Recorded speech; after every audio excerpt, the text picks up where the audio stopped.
ಎಲ್ಲಾ ಗೃಹಲಕ್ಷ್ಮಿಯರಿಗೂ ಕೂಡ good news. ಹೌದು ವೀಕ್ಷಕರೇ, 4,000 ರೂಪಾಯಿವರೆಗೂ ಹಣ ನಿಮ್ಮ ಅಕೌಂಟ್ಗೆ ಬಂದು ಜಮೆ ಆಗ್ತಾ ಇದೆ. ವೀಕ್ಷಕರೇ, ಈ ವಿಡಿಯೋನ ದಯವಿಟ್ಟು ಪೂರ್ತಿಯಾಗಿ ಕೊನೆ ತನಕ ನೋಡಿ. ವಿಡಿಯೋನ ದಯವಿಟ್ಟು ಮಿಸ್ ಮಾಡಬೇಡಿ. ಯಾಕಂದ್ರೆ ಗೃಹಲಕ್ಷ್ಮಿಯರಿಗೆ ಹಣ ಬಂದಿಲ್ಲ ಅಂದ್ರೆ ಏನ್ ಮಾಡ್ಬೇಕು, ಇಲ್ಲಿವರೆಗೂ ಎಷ್ಟು ಕಂತು ಬಂದಿದೆ, ಯಾವಾಗ ನಿಮಗೆ ರಿಮೈನಿಂಗ್ ಹಣ ಬರುತ್ತೆ, ಎಲ್ಲವನ್ನೂ ಕೂಡ ಡೀಟೇಲ್ ಆಗಿ ವಿಡಿಯೋದಲ್ಲಿ ನಾವು ನಿಮಗೆ ಮಾಹಿತಿ ಕೊಟ್ಟಿದ್ದೇವೆ. ದೊಡ್ಡ ಬ್ರೇಕಿಂಗ್ ನ್ಯೂಸ್ ಅಂತ ಹೇಳ್ಬಹುದು. ಇನ್ನು ನಿಮ್ಮ ಹತ್ತಿರ BPL ಕಾರ್ಡ್ ಇರಲಿ, ರೇಷನ್ ಕಾರ್ಡ್ ಇರಲಿ, ವಿಡಿಯೋನ ಪೂರ್ತಿಯಾಗಿ ನೋಡಿ. 2 ತಿಂಗಳದ್ದು ಅಕ್ಕಿ ಆಗಿರಬಹುದು, ಆಹಾರ ಧಾನ್ಯಗಳನ್ನ ಒಟ್ಟಿಗೆ ವಿತರಣೆ ಮಾಡೋ ಬಗ್ಗೆ ತೀರ್ಮಾನ ಮಾಡಿದ್ದಾರಂತೆ. ಅದನ್ನು ಕೂಡ ನೋಡ್ತಾ ಹೋಗೋಣ. ಇನ್ನು ವೀಕ್ಷಕರೇ, ಗ್ಯಾಸ್ ಸಿಲಿಂಡರ್ ಇದ್ದವರ ಗಮನಕ್ಕೆ, ಇಂಥವರು ಬೇಗನೆ ಗ್ಯಾಸ್ ಸಿಲಿಂಡರ್ ವಾಪಸ್ ಕೊಡ್ಬೇಕಂತೆ. ಹಾಗಾದ್ರೆ ಯಾರು ಗ್ಯಾಸ್ ಸಿಲಿಂಡರ್ ವಾಪಸ್ ಕೊಡಬೇಕು, ಯಾರಿಗೆ ಕೇಂದ್ರ ಸರ್ಕಾರ ಗ್ಯಾಸ್ ಸಿಲಿಂಡರ್ ವಿತರಣೆ ಮಾಡಲ್ಲ ಅಂತ ಹೇಳಿದೆ. ಇನ್ನು ಕಮರ್ಷಿಯಲ್ ಗ್ಯಾಸ್ ಸಿಲಿಂಡರ್ ಇದ್ದವರು ಆಗಿರ್ಬೋದು, ಮನೆಗೆ ಬಳಸೋ ಗ್ಯಾಸ್ ಸಿಲಿಂಡರ್ ಆಗಿರ್ಬೋದು, ವಿಡಿಯೋನ ಪೂರ್ತಿಯಾಗಿ ನೋಡಿ. ಇನ್ನೊಂದು ಕಡೆಗೆ ಸ್ಟೇಟ್ ಬ್ಯಾಂಕ್ ಆಫ್ ಇಂಡಿಯಾ, ನೀವು ಕೂಡ SBI ಬ್ಯಾಂಕ್ ಅಕೌಂಟ್ ಹೊಂದಿದ್ರೆ 4 ದಿನಗಳವರೆಗೂ ಬ್ಯಾಂಕ್ ಬಂದ್ ಆಗ್ತಾ ಇದ್ದಾವೆ. ಹೌದು ವೀಕ್ಷಕರೇ, ದೇಶಾದ್ಯಂತ 4 ದಿನಗಳ ಕಾಲ ಬ್ಯಾಂಕ್ ಸೇವೆ ಇರೋದಿಲ್ಲ ಅಂತ ಹೇಳಲಾಗ್ತಾ ಇದೆ. ಹಾಗಾದ್ರೆ ಯಾವಾಗ ಇರೋದಿಲ್ಲ ಮತ್ತೆ ಎದಕ್ಕೆ ಇರೋದಿಲ್ಲ, ಕಾರಣ ಏನು, ಅದು ಕೂಡ ನೋಡ್ತಾ ಹೋಗೋಣ. ಇನ್ನೊಂದು ಕಡೆಗೆ ಹ್ಯಾಂಟ್ ವೈರಸ್ ಈಗ ಮತ್ತೆ ಪತ್ತೆಯಾಗಿದೆ. ವೀಕ್ಷಕರೇ, ಜಾಗತಿಕ ಮಟ್ಟದಲ್ಲಿ ಚರ್ಚೆಗೆ ಕಾರಣವಾದ ಹ್ಯಾಂಟ್ ವೈರಸ್, ಇದು ಕೂಡ ಮನುಷ್ಯರಿಂದ ಮನುಷ್ಯಗೆ ಹರಡುತ್ತೆ. ಇಲಿಗಳ ಮೂಲಕ ಈ ಒಂದು ವೈರಸ್ ಹರಡುತ್ತಂತೆ. ಇದ್ರ ಬಗ್ಗೆನೂ ಕೂಡ ಒಂದು ದೊಡ್ಡ ಡೇಂಜರಸ್ ಬ್ರೇಕಿಂಗ್ ನ್ಯೂಸ್ ಇವತ್ತು ಬಂದಿದೆ. ಅದನ್ನು ಕೂಡ ಈ ವಿಡಿಯೋದಲ್ಲಿ ನೋಡ್ತಾ ಹೋಗೋಣ ಬನ್ನಿ. ಮೊದಲಿಗೆ ವೀಕ್ಷಕರೇ, ನೀವು ಕೂಡ ಗೃಹಲಕ್ಷ್ಮಿ ಫಲಾನುಭವಿಗಳಾಗಿದ್ರೆ ವಿಡಿಯೋನ ದಯವಿಟ್ಟು ಪೂರ್ತಿಯಾಗಿ ನೋಡಿ. ಅದಕ್ಕಂದ್ರೆ ಗೃಹಲಕ್ಷ್ಮಿಯರಿಗೆ ಇವತ್ತು ಒಟ್ಟು 4,000 ರೂಪಾಯಿ ಹಣ ಜಮೆ ಆಗೋ ಬಗ್ಗೆ ಒಂದು ದೊಡ್ಡ ಸಿಹಿ ಸುದ್ದಿ ಬಂದಿದೆ. ಈ ವಿಡಿಯೋಗೆ ನೀವು ಇನ್ನೂ ಕೂಡ ಲೈಕ್ ಮಾಡಿಲ್ಲ ಅಂದ್ರೆ ದಯವಿಟ್ಟು ವಿಡಿಯೋಗೆ ಲೈಕ್ ಮಾಡಿ, ವಿಡಿಯೋಗೆ ಸಪೋರ್ಟ್ ಮಾಡಿ. ಹಾಗೂ ಪ್ರತಿಯೊಬ್ರು ಕೂಡ ಕಮೆಂಟ್ ಬಾಕ್ಸ್ ಅಲ್ಲಿ ನಾವು ಕೇಳೋ ಪ್ರಶ್ನೆಗೆ ಉತ್ತರವನ್ನ ಕೊಡಿ. 29ನೇ ಕಂತು ಹಣ ನಿಮಗೆ ಜಮೆ ಆಯ್ತಾ? ಕಮೆಂಟ್ ಮೂಲಕ ನೀವು ಉತ್ತರವನ್ನ ಕೊಡಬಹುದು. ವೀಕ್ಷಕರೇ, ತುಂಬಾ ಜನ ಕಮೆಂಟ್ ಮಾಡಿದ್ದೀರಾ, ತುಂಬಾ ಜನ ಕಮೆಂಟ್ ಮಾಡ್ತಾ ಇಲ್ಲ. ಪ್ರತಿಯೊಬ್ರು ಕೂಡ ಕಮೆಂಟ್ ಮಾಡಿ. ನೋಡಿ ವೀಕ್ಷಕರೇ, ಮೊದಲಿಗೆ ಹೇಳ್ಬೇಕಂದ್ರೆ, ಸರ್ಕಾರದಿಂದ ಇಲ್ಲಿವರೆಗೂ 29ನೇ ಕಂತಿನವರೆಗೂ ಹಣ ಬಿಡುಗಡೆ ಆಗಿದೆ ಮತ್ತು ಜಮೆ ಕೂಡ ಆಗಿದೆ. ಅಂದ್ರೆ 29ನೇ ಕಂತಿನ ಬಗ್ಗೆ ಹೇಳೋದಾದ್ರೆ, ಕೆಲವರಿಗೆ ಜಮೆ ಆಗಿದೆ, ಕೆಲವರಿಗೆ ಜಮೆ ಆಗಿಲ್ಲ. ಆದ್ರೆ 28ನೇ ಕಂತಿನವರೆಗಂತೂ ಎಲ್ಲರಿಗೂ ಕೂಡ ಜಮೆ ಆಗಿದೆ ಅಂತ ಕರ್ನಾಟಕ ಸರ್ಕಾರದಿಂದ ಅಧಿಕೃತ ಅಪ್ಡೇಟ್ ಗೃಹಲಕ್ಷ್ಮಿಯರಿಗೆ ಬಂದಿರುವಂತದ್ದು. ಈಗ 29ನೇ ಕಂತು ಹಣ ಕೆಲವರಿಗೆ ಜಮೆ ಆಗಿದೆ, ಕೆಲವರಿಗೆ ಜಮೆ ಆಗಿಲ್ಲ ಅಂತ ಎದಕ್ಕೆ ಹೇಳ್ತಾ ಇದ್ದೀವಿ ಅಂದ್ರೆ, ತಾಂತ್ರಿಕ ದೋಷ. ನೋಡಿ ವೀಕ್ಷಕರೇ, ಏನಾಗಿದೆ, ಕುಂದಗೋಳದಲ್ಲಿ 3 ಗೃಹಲಕ್ಷ್ಮಿಯರು ಜೀವಂತವಿದ್ರೂ ಕೂಡ ಮರಣ ಹೊಂದಿದ್ದಾರೆ ಅಂತ ತಾಂತ್ರಿಕ ದೋಷದಿಂದಾಗಿ ಅವರ ಖಾತೆಗೆ ಹಣನೇ ಬಂದಿಲ್ಲ ಎಂಬುವ ಒಂದು ಆಘಾತಕಾರಿ ಸುದ್ದಿ ಇಲ್ಲಿ ಪತ್ತೆಯಾಗಿದೆ. ಈ ತರ ಆಗ್ಬಾರ್ದು ಅಂತ ಈಗಾಗಲೇ ಕಾರ್ಯದರ್ಶಿಗಳು ಸೂಚನೆ ಕೂಡ ಕೊಟ್ಟಿದ್ದಾರೆ. ಹೌದು, ಗೃಹಲಕ್ಷ್ಮಿಯರು ಬದುಕಿದ್ರು ಕೂಡ ದಾಖಲೆಯಲ್ಲಿ ಮರಣ ಅಂತ ತೋರಿಸ್ತಾ ಇದೆ. ತಾಂತ್ರಿಕ ದೋಷ ಹಿನ್ನೆಲೆ 3 ಫಲಾನುಭವಿಗಳಿಗೆ ಹಣ ಬಂದೇ ಇಲ್ಲ ಅಂತ ಬೆಳಕಿಗೆ ಬಂದಿದೆ ವೀಕ್ಷಕರೇ. ಅಂದ್ರೆ 3 ಫಲಾನುಭವಿಗಳು ಬದುಕಿದ್ರು ಗೃಹಲಕ್ಷ್ಮಿ ಯೋಜನೆ ಹಣ ಅವರಿಗೆ ಸ್ಥಗಿತಗೊಂಡಿದೆ. ಅವರು ದಾಖಲೆಯಲ್ಲಿ ಮರಣ ಹೊಂದಿದ್ದಾರೆ ಎಂಬ ತಾಂತ್ರಿಕ ದೋಷದ ಹಿನ್ನೆಲೆ ಹಣ ಅವರಿಗೆ ತಲುಪಿಲ್ಲ ಅಂತ ಹೇಳಲಾಗ್ತಾ ಇದೆ ವೀಕ್ಷಕರೇ. ಈ ತರ ಆಗ್ಬಾರ್ದು ಅಂತಾನು ಕೂಡ ಇಲ್ಲಿ ಹೇಳಿದ್ದಾರೆ. ಗ್ಯಾರಂಟಿ ಯೋಜನೆ ಅನುಷ್ಠಾನ ಸಮಿತಿ ಅಧ್ಯಕ್ಷರು ಸತೀಶ್ ಕೊಬ್ಬಯ್ಯನವರು ಮಾತನಾಡಿ, ತಾಂತ್ರಿಕ ಸಮಸ್ಯೆ ಕಾರಣದಿಂದ ಫಲಾನುಭವಿಗಳಿಗೆ ಯೋಜನೆಗಳು ಸ್ಥಗಿತವಾಗಬಾರದು ಅಂತ ಎಚ್ಚರಿಸಿದ್ದಾರೆ. ಇಲ್ಲಿವರೆಗೂ ಒಟ್ಟು 29 ತಿಂಗಳುಗಳ ಕಾಲ ಫಲಾನುಭವಿಗಳಿಗೆ ಹಣ ಸಂದಾಯವಾಗಿದೆ. 29 ತಿಂಗಳು ಅಂದ್ರೆ ಒಟ್ಟು ಇಲ್ಲಿ 58,000 ರೂಪಾಯಿ ಅಂತಾನು ಕೂಡ ಇಲ್ಲಿ ಹೇಳಿದ್ದಾರೆ. ಅಂದ್ರೆ 29ನೇ ಕಂತಿನವರೆಗೂ ಹಣ ಹೋಗಿದೆ. ಸರ್ಕಾರದಿಂದ ಒಂದು ಅಕೌಂಟ್ಗೆ 58,000 ರೂಪಾಯಿ ಇಲ್ಲಿವರೆಗೂ ಗೃಹಲಕ್ಷ್ಮಿಯರಿಗೆ ಹಾಕಿದಂತಾಗಿದೆ. ಈಗ 30ನೇ ಕಂತು ಹಣ ಕೂಡ ಬಿಡುಗಡೆ ಆಗೋ ನಿರೀಕ್ಷೆ ಇದೆ ವೀಕ್ಷಕರೇ. ನೋಡಿ, 29ನೇ ಕಂತು ಹಣ ನಿಮಗೆ ಬಂದಿಲ್ಲ ಅಂದ್ರೆ ಆ ಕೊನೆ ಹಂತದಲ್ಲಿ ಯಾರೆಲ್ಲ ಅಕೌಂಟ್ಗೆ ತಾಂತ್ರಿಕ ದೋಷದಿಂದ ಹಣ ಬಂದಿಲ್ಲ ಅದನ್ನ ಚೆಕ್ ಮಾಡ್ತಾರೆ. ಯಾರಿಗೆ ಹಣ ಬಂದಿಲ್ಲ ಅದನ್ನ ಪತ್ತೆ ಮಾಡ್ತಾರೆ. ನಂತರ ಅವರ ಅಕೌಂಟ್ಗೂ ಕೂಡ ಹಣ ಕ್ಲಿಯರ್ ಮಾಡೋ ಪ್ರಕ್ರಿಯೆ ಬ್ಯಾಂಕ್ ನಲ್ಲಿ ನಡೆಯುತ್ತೆ. ವೀಕ್ಷಕರೇ, 1,25,00,000 ಫಲಾನುಭವಿಗಳಿದ್ದಾರೆ. ಪ್ರತಿಯೊಂದು ಅಕೌಂಟ್ಗೂ ಕೂಡ ಹಣ ಸರ್ಕಾರ ಹಾಕುತ್ತೆ. ಆದ್ರೆ ಕೆಲವೊಂದು ಅಕೌಂಟ್ಗೆ ಜಮೆ ಆಗಿರಲ್ಲ. ಅದು ಎದಕ್ಕಂದ್ರೆ ತಾಂತ್ರಿಕ ದೋಷ ಆಗಿರ್ಬೋದು, ನಿಮ್ಮ ಒಂದು ಬ್ಯಾಂಕ್ NPCI ಮ್ಯಾಪಿಂಗ್ ಆನ್ ಆಗಿರಲ್ಲ, ಆಧಾರ್ ಸೀಡಿಂಗ್ ಕರೆಕ್ಟ್ ಆಗಿರಲ್ಲ. ಇನ್ನು ಮುಖ್ಯವಾಗಿ ಹೇಳ್ಬೇಕಂದ್ರೆ, ತುಂಬಾ ಜನರು ಮೊಬೈಲ್ ಮೆಸೇಜ್ ಮೇಲೆ ಡಿಪೆಂಡ್ ಆಗಿರ್ತಾರೆ. ನೋಡಿ, ಒಂದೊಂದ್ಸಾರಿ SMS ಬರಲ್ಲ, ಹಣ ಬಂದಿರುತ್ತೆ, ಮೊಬೈಲ್ಗೆ ಮೆಸೇಜ್ ಬರಲ್ಲ ಆ ತಾಂತ್ರಿಕ ದೋಷದಿಂದಾಗಿ. ಹೀಗಾಗಿ ನೀವು ಬ್ಯಾಂಕ್ ಪಾಸ್ಬುಕ್ ಆಗಿರ್ಬೋದು ಅಥವಾ ಬ್ಯಾಂಕ್ ಬ್ಯಾಲೆನ್ಸ್ ಅನ್ನ ಚೆಕ್ ಮಾಡಿ ಒಂದ್ಸಲ ಬ್ಯಾಂಕಿಗೆ ವಿಸಿಟ್ ಕೂಡ ನೀವು ಮಾಡಬಹುದು. ನಿಮಗೇನಾದ್ರೂ ಕಳೆದ 2-3 ತಿಂಗಳಿಂದ ಹಣ ಬಂದಿಲ್ಲ ಅಂದ್ರೆ DBT ಆಪ್ ನ ಡೌನ್ಲೋಡ್ ಮಾಡ್ಕೊಳ್ಳಿ. ಆಪ್ ನ ಡೌನ್ಲೋಡ್ ಮಾಡಿ ನಂತರ ನಿಮ್ಮ Aadhaar card number, ration card number ಹಾಕ್ಬಿಟ್ಟು ಗೃಹಲಕ್ಷ್ಮಿ ಯೋಜನೆ ಸ್ಟೇಟಸ್ ನೀವು ಚೆಕ್ ಮಾಡಬಹುದು. ಒಂದು ವೇಳೆ ರೇಷನ್ ಕಾರ್ಡ್ ಮೇಲಿರೋ ನಿಮ್ಮ ಹೆಸರು, ಬ್ಯಾಂಕ್ ಅಕೌಂಟ್ ಮೇಲಿರೋ ಹೆಸರು ಏನಾದ್ರೂ ಬೇರೆ ಬೇರೆ ಇದ್ರೆ ಅವಾಗ್ಲೂ ಕೂಡ ಮಿಸ್ ಮ್ಯಾಚಿಂಗ್ ಆದ್ರೆ ಹಣ ನಿಮಗೆ ತಡ ಆಗ್ಬಹುದು. ಇನ್ನು ಕೆಲವೊಬ್ರು ತೆರಿಗೆ ಪಾವತಿದಾರರಿದ್ರು, ಅವರು BPL ಕಾರ್ಡ್ ಅನ್ನ ಹೊಂದಿದ್ರು ವೀಕ್ಷಕರೇ. ಮೊನ್ನೆ ಸರ್ಕಾರ ಪತ್ತೆ ಹಚ್ಚಿ ಅವರನ್ನ BPL ಇಂದ APL ಗೆ ಶಿಫ್ಟ್ ಮಾಡಿದೆ. ಆದ್ರೆ ಅವರು ಗೃಹಲಕ್ಷ್ಮಿ ಯೋಜನೆಯಲ್ಲೂ ಕೂಡ ಹೆಸರನ್ನು ನೋಂದಣಿ ಮಾಡ್ಕೊಂಡಿದ್ರು. ಹೀಗಾಗಿ ತೆರಿಗೆ ಪಾವತಿ ಮಾಡ್ತಾ ಇದ್ದ ರೇಷನ್ ಕಾರ್ಡ್ ಗಳನ್ನ BPL ಗಳನ್ನ APL ಗೆ ಮಾಡಿದ್ದಾರೆ.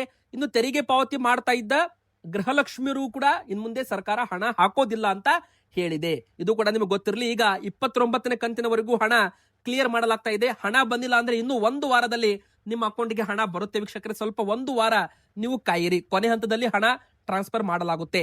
ಇನ್ನು BPL ಕಾರ್ಡ್ ಇದ್ದವರಿಗೆ ಏನಪ್ಪಾ ಬ್ರೇಕಿಂಗ್ ನ್ಯೂಸ್ ಅಂದ್ರೆ, ಒಂದೇ ತಿಂಗಳಲ್ಲಿ 2 ತಿಂಗಳದ್ದು ಪಡಿತರವನ್ನ ಕೊಡ್ತಾರಂತೆ. ಈ ತರ ಒಂದು ಸುದ್ದಿ ವೈರಲ್ ಆಗ್ತಾ ಇದೆ. ಕೇಂದ್ರ ಸರ್ಕಾರದ ಸೂಚನೆ ಮೇರೆಗೆ ಮೇ ತಿಂಗಳದ್ದು ಹಾಗೂ ಜೂನ್ ತಿಂಗಳದ್ದು NFSC ಅಕ್ಕಿ ದಾಸ್ತಾನು ಒಟ್ಟಿಗೆ ಮೇ ತಿಂಗಳಲ್ಲಿ ಹಂಚಿಕೆ ಮಾಡಲು ನಿರ್ಧಾರ ಮಾಡಲಾಗಿದೆ ಅಂತೆ. ಅದರಂತೆ ಪಡಿತರ ಚೀಟಿದಾರರಿಗೆ 2 ತಿಂಗಳ ಅಕ್ಕಿಯನ್ನ ಒಂದೇ ಬಾರಿಗೆ ಹಂಚಿಕೆಯನ್ನ ಮಾಡಬಹುದು.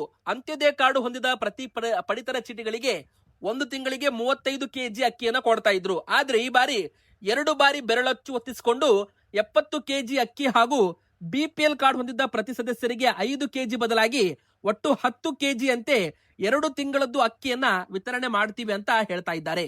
ಮೇ ಹಾಗೂ ಜೂನ್ ತಿಂಗಳ ಪಡಿತರವನ್ನ ಒಟ್ಟಿಗೆ ಪಡೆಯುವ ಸಂದರ್ಭದಲ್ಲಿ ಕಾರ್ಡುದಾರರು ತಾಂತ್ರಿಕ ದಾಖಲೀಕರಣಕ್ಕಾಗಿ 2 ಬಾರಿ ಬಯೋಮೆಟ್ರಿಕ್ ಅಂದ್ರೆ ಹೆಬ್ಬಟ್ಟಿನ ಗುರುತು ನೀಡುವುದು ಕಡ್ಡಾಯ ಮಾಡಲಾಗಿದೆ.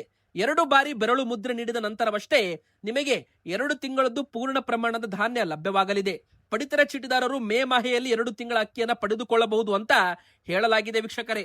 ಇದರ ಬಗ್ಗೆ ಅಧಿಕೃತ ಅಪ್ಡೇಟ್ ಮಾತ್ರ ಸಿಗೋದು ಬಾಕಿ ಇದೆ. ಆದ್ರೆ ಈ ತರ ಸುದ್ದಿಗಳು ಈಗಾಗಲೇ ವೈರಲ್ ಆಗಿವೆ. ಇನ್ನೊಂದು ಗುಡ್ ನ್ಯೂಸ್ ಏನಪ್ಪಾ ಅಂದ್ರೆ ವೀಕ್ಷಕರೇ, ಇಂದಿರಾ ಕಿಟ್ ವಿತರಣೆ ಯಾವಾಗ್ಲಿಂದ ಮಾಡ್ತಾರೆ ನೋಡಿ. ಇಲ್ಲಿ ಸರ್ಕಾರ ಮೇ ತಿಂಗಳ ಒಳಗೆ ಬಜೆಟ್ ನಲ್ಲಿ ಘೋಷಣೆ ಮಾಡಿದ ಯೋಜನೆಗಳನ್ನ ಜಾರಿಗೆ ತರಬೇಕು ಅಂತ ಕಾರ್ಯದರ್ಶಿಗಳಿಗೆ ಮುಖ್ಯಮಂತ್ರಿ ಸಿದ್ದರಾಮಯ್ಯನವರು ಸೂಚನೆಯನ್ನ ಕೊಟ್ಟಿದ್ದಾರೆ. ಹೀಗಾಗಿ ಮೇ ತಿಂಗಳ 30ನೇ ತಾರೀಕಿನೊಳಗೆ ಜಾರಿಗೆ ಬರಬೇಕಂದ್ರೆ ಅನ್ನಭಾಗ್ಯ ಯೋಜನೆ, ಇಂದಿರಾ ಕಿಟ್ ಕೊಡ್ತೀವಿ, ಅಡುಗೆ ಎಣ್ಣೆ, ಉಪ್ಪು, ಸಕ್ಕರೆ, ತೊಗರಿಬೇಳೆ ಈ 4 ವಸ್ತುಗಳನ್ನ ಕೊಡೋದಕ್ಕೆ 6,200 ಕೋಟಿ ರೂಪಾಯಿ ಹಣವನ್ನ ಮೀಸಲಿಟ್ಟಿದ್ದಾರೆ. ಇದನ್ನು ಕೂಡ ಬಜೆಟ್ ನಲ್ಲಿ ಘೋಷಣೆ ಮಾಡಿರೋ ಯೋಜನೆ ಆಗಿರೋದ್ರಿಂದ ಇದನ್ನು ಕೂಡ ಮೇ ತಿಂಗಳ ಒಳಗೆ ಚಾಲ್ತಿಗೆ ತಂದು ಜೂನ್ ತಿಂಗಳಿಂದ ವಿತರಣೆ ಮಾಡ್ತಾರಾ ಅಂತ ಕಾದು ನೋಡಬೇಕಾಗಿದೆ. ಇನ್ನು ಗ್ಯಾಸ್ ಸಿಲಿಂಡರ್ ಇದ್ದವರ ಗಮನಕ್ಕೆ ನೋಡಿ ವೀಕ್ಷಕರೇ, ಮನೆಯಲ್ಲಿ ಗ್ಯಾಸ್ ಸಿಲಿಂಡರ್ ಬಳಕೆ ಮಾಡ್ತಾ ಇರಲಿ, ಕಮರ್ಷಿಯಲ್ ಗ್ಯಾಸ್ ಸಿಲಿಂಡರ್ ಬಳಕೆ ಮಾಡ್ತಾ ಇರಲಿ, ವಿಡಿಯೋನ ಪೂರ್ತಿಯಾಗಿ ನೋಡಿ. 3ನೇ ದೊಡ್ಡ ಬ್ರೇಕಿಂಗ್ ನ್ಯೂಸ್ ಅಂತಾನೆ ಹೇಳ್ಬಹುದು. ಒಂದೇ ಮನೆ ಒಂದು ಅನಿಲ ಸಂಪರ್ಕ ಮಾತ್ರ, LPG PNG ಎರಡನ್ನು ಇಟ್ಟುಕೊಳ್ಳಲು ಅವಕಾಶವಿಲ್ಲ ಅಂತ ಕೇಂದ್ರ ಸರ್ಕಾರ ಮರು ಉಚ್ಚಾರ ಮಾಡಿದೆ. ಇನ್ನೊಂದು ಕಡೆಗೆ ನೋಡಿ, ಕೆಲವೊಬ್ರು ಒಂದೇ ಮನೆಯಲ್ಲಿ 2 ಗ್ಯಾಸ್ ಸಿಲಿಂಡರ್ ಸಂಪರ್ಕವನ್ನ ಹೊಂದಿರ್ತಾರೆ. ಅದು ಕೂಡ ತಪ್ಪು ಅಂತ ಇಲ್ಲಿ ಹೇಳಲಾಗ್ತಾ ಇದೆ ವೀಕ್ಷಕರೇ. ಎದಕ್ಕಂದ್ರೆ ಒಂದೇ ಮನೆಯಲ್ಲಿ 2 ಕನೆಕ್ಷನ್ ಹೊಂದಿದ್ರೆ ಅದು 1 ಕನೆಕ್ಷನ್ ಬಂದ್ ಮಾಡಬೇಕು ಅಂತ ಇಲ್ಲಿ ಕೇಂದ್ರ ಸರ್ಕಾರ ಹೇಳ್ತಾ ಇದೆ. ಅಮೆರಿಕ, ಇರಾನ್ ಮತ್ತು ಇಸ್ರೇಲ್ ನಡುವೆ ಯುದ್ಧ ಪ್ರಾರಂಭವಾಗದಿಂದ್ರೂ ಕೂಡ ಗ್ಯಾಸ್ ಸಿಲಿಂಡರ್ ಸಮಸ್ಯೆ ಆಗ್ತಾ ಇದೆ. ಕಮರ್ಷಿಯಲ್ ಗ್ಯಾಸ್ ಸಿಲಿಂಡರ್ 993 ರೂಪಾಯಿ ಏರಿಕೆಯಾಗಿ 3,000 ರೂಪಾಯಿ ಗಡಿ ದಾಟಿದೆ. ಕೆಲವೊಬ್ರು ಮನೆಗೆ ಬಳಸೋ ಗೃಹ ಸಿಲಿಂಡರ್ ಅನ್ನ ಅಂಗಡಿಯವರಿಗೆ ಕೊಡ್ತಾ ಇದ್ದಾರಂತೆ. ನೋಡಿ, ಈಗ ಕಮರ್ಷಿಯಲ್ ಗ್ಯಾಸ್ ಸಿಲಿಂಡರ್ 3,000 ರೂಪಾಯಿ ಬೆಲೆ ದಾಟಿದೆ. ಆದ್ರೆ ಗೃಹ ಬಳಕೆ ಗ್ಯಾಸ್ ಸಿಲಿಂಡರ್ ಬೆಲೆ ಏರಿಕೆ ಮಾಡಿಲ್ಲ. ಕೆಲವೊಬ್ರು ಹಣದ ಆಸೆಗೆ ತಮ್ಮ ಹತ್ತಿರ ಇರೋ ಗ್ಯಾಸ್ ಸಿಲಿಂಡರ್ ಅನ್ನ ಹೋಟೆಲ್ ಮಾಲೀಕರಿಗೆ ಕೊಡ್ತಾ ಇದ್ದಾರಂತೆ. ಅದರಿಂದ ಅವರು ಹಣವನ್ನ ಮಾಡ್ಕೊಂತ ಇದ್ದಾರೆ. ನೋಡಿ ವೀಕ್ಷಕರೇ, ಇದು ಶಿಕ್ಷಾರ್ಹ ಅಪರಾಧ ಅಂತ ಮೊನ್ನೆ ತಾನೇ ಆಹಾರ ಸಚಿವರು ಹೇಳಿದ್ದಾರೆ.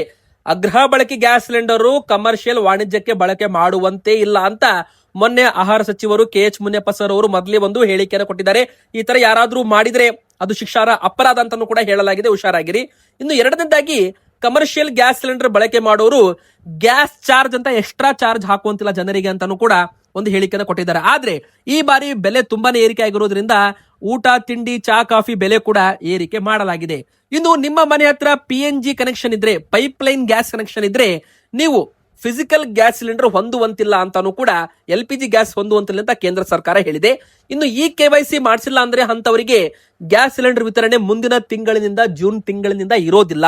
ಈ KYC ಕಡ್ಡಾಯವಾಗಿ ಗ್ಯಾಸ್ ಸಿಲಿಂಡರ್ಗೆ ಮಾಡಿಸಿರ್ಬೇಕು, ಮೊಬೈಲ್ ನಂಬರ್ ಲಿಂಕ್ ಮಾಡಿಸಿರ್ಬೇಕು, ಮೊಬೈಲ್ ನಂಬರ್ಗೆ ಬಂದ OTP ಅನ್ನ ವಿತರಕರಿಗೆ ಹೇಳ್ಬಿಟ್ಟು ಸಿಲಿಂಡರ್ ಅನ್ನ ಪಡ್ಕೋಬೇಕು ಅಂತ ಒಂದು ನಿಯಮವನ್ನ ಕಠಿಣವಾಗಿ ಜಾರಿಗೆ ತರಲಾಗ್ತಾ ಇದೆ. ಇನ್ನು ವೀಕ್ಷಕರೇ, ಕೊನೆಯದಾಗಿ ಹೇಳ್ಬೇಕಂದ್ರೆ ಮತ್ತೆ ಬ್ಯಾಂಕ್ ನೌಕರರು ಮುಷ್ಕರವನ್ನ ಮಾಡ್ತಾ ಇದ್ದಾರೆ.